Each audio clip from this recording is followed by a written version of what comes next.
একসময় এক মরুভূমির পাশে এক বৃদ্ধ লোক বাস করতেন। তার ৩ জন ছেলে ছিল। তার জীবিকার প্রধান উপায় ছিল উট ভাড়া দেওয়া। তার মোট ১৭টি উট ছিল।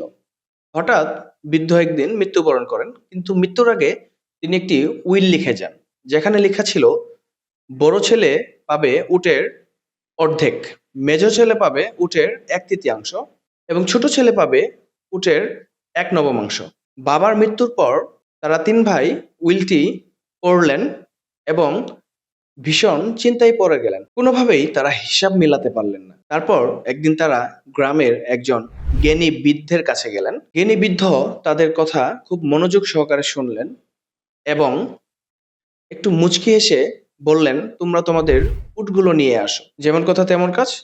ছেলেগুলো উটগুলো নিয়ে আসলো। বৃদ্ধ তার নিজের একটি উট সেই ১৭টি উটের সাথে জুড়ে দিলেন। উট হলো ১৮টি।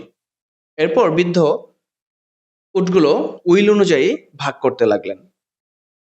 বড় ছেলে, তুমি পাবে অর্ধেক, ১৮/২, ৯টি উট। মেজ ছেলে, তুমি পাবে ১/৩, ১৮/৬, ৩টি উট।